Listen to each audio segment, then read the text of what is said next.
رمضان کا مہینہ قرآن کو سمجھنے اور اللہ کے اور قریب جانے کا بہترین موقع ہے، کیونکہ اس میں اللہ شیطان کو قید کر دیتا ہے، اور یہی سب سے بہترین موقع ہے اپنے آپ کی بخشش کروانے کا۔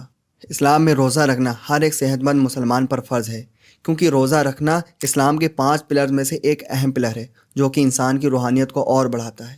روزہ کیا ہے اور روزہ کیوں ضروری ہے؟ تو آج ہم آپ کو بتانے والے ہیں کہ روزہ ہمارے جسم اور روح کو کیسے فائدہ پہنچاتا ہے۔ پہلے بات کرتے ہیں روح کی۔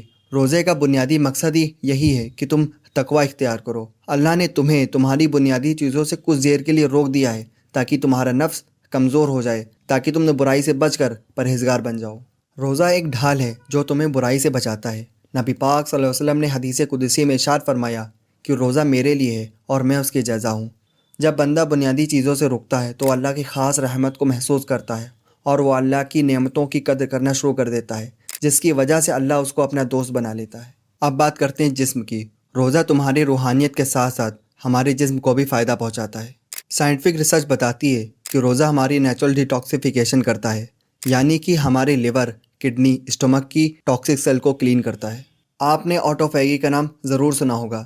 یہ ایک نیچرل کلیننگ پروسیس کو کہتے ہیں جس میں ہماری باڈی ڈیمیج سیل کو ریپلیس کر کے نیو سیل بناتی ہے۔ لگ بھگ 12 سے 16 گھنٹے کی فاسٹنگ کے بعد یہ پروسیس شروع ہو جاتی ہے۔ قریب 12 گھنٹے کی فاسٹنگ کے بعد آپ کی باڈی کی انرجی ختم ہو چکی ہوتی ہے، تو اب باڈی آپ کی اسٹورڈ فارم آف انرجی، جسے فیٹ کہتے ہیں، تو اب باڈی اس کو برن کرنا شروع کر دیتی ہے۔ فاسٹنگ سے انسولین لیول مینٹین رہتا ہے، جس سے کہ ٹائپ 2 ڈائبٹیز نہیں ہوتی ہے۔ ریگولر فاسٹنگ آپ کے بلڈ پریشر کو کم کرتا ہے اور آپ کے کولیسٹرول لیول کو مینٹین رکھتا ہے، جس کی وجہ سے ہمارا ہارٹ اچھے سے پراپر فنکشننگ کرتا ہے اور کارڈیو ویسکولر ڈیسیزز بہت کم ہوتی ہیں۔ BDNF برین ڈرائیو نیوروٹرافک فیکٹر، جو کہ ایک پروٹین ہے جو کہ ہماری برین سیل کی گروتھ اینڈ سروائیول میں سپورٹ کرتا ہے۔ یہ الزائمر ڈیزیز، جو کہ مینٹل ڈس آرڈر ہے، یہ ہمیں اس سے بچاتا ہے اور ہمارے مینٹل فوکس کو بھی بڑھاتا ہے۔ اب ہم آپ کو بتاتے ہیں کہ رمضان میں کون کون سی بڑی چیزیں ہوئیں۔ کچھ ایسے اولیاء کرام جن کی پیدائش پہلے رمضان کو ہوئی، تو ان کے نام کچھ یوں ہیں۔ پہلے حضرت غوث پاک، دوسرے حضرت پیر مہر علی شاہ، تیسرے حضرت وارث علی شاہ، اور چوتھے حضرت فضل الرحمان گنج مراد آبادی، اور پانچویں حضرت بابا فرید الدین گنج شکر رحمۃ اللہ علیہ۔ تیسرے رمضان کو خاتون جنت حضرت فاطمہ الزہرا سلام اللہ علیہا کا وصال ہو گیا۔ 10ویں رمضان کو ہم سب کی ماں سیدنا خدیجۃ الکبریٰ رضی اللہ تعالیٰ عنہا کا وصال ہو گیا۔ 15 رمضان نواسۂ رسول، جنتی جوانوں کے سردار حضرت امام حسن رضی اللہ تعالیٰ عنہ کی پیدائش مبارک ہوئی۔ 17 رمضان کو اسلام کی پہلی جنگ بدر ہوئی، جس میں کہ 14 صحابہ کرام شہید ہو گئے تھے۔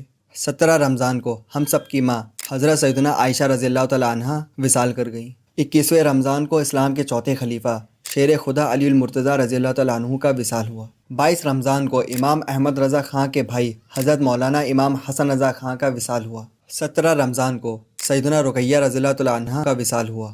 20 رمضان کو مکہ فتح ہوا، جس میں کہ حضور صلی اللہ علیہ وسلم نے کعبہ میں نماز پڑھانے سے پہلے کعبہ کے اندر جتنے بھی بت تھے ان سب کو توڑ دیا۔ لیلۃ القدر یہ وہی رات ہے کہ جس میں اللہ تعالیٰ اپنے بندوں کی ساری دعائیں سنتا ہے اور اس کی دعائیں قبول کرتا ہے۔ قرآن فرماتا ہے کہ لیلۃ القدر 1000 راتوں سے بہتر ہے، اور اسی رات فرشتے زمین پر اترتے ہیں اور اللہ کی رحمت نازل ہوتی ہے۔ ناظرین، شب قدر کی رات کو آپ کیسے پہچانیں گے؟ تو شب قدر کی رات کو آپ اس طریقے سے پہچان سکتے ہیں کہ حدیث شریف میں آتا ہے کہ شب قدر کی رات جو وہ رات ہوگی وہ بہت ٹھنڈی ہوگی، اور صبح سورج کی روشنی بہت ہلکی ہوگی، اور اگلے دن کا موسم جو ہے وہ خوشنما ہوگا۔ اگر آپ کو ویڈیو یہ پسند آئی ہو تو اسے لائک، شیئر اور سبسکرائب ضرور کریں۔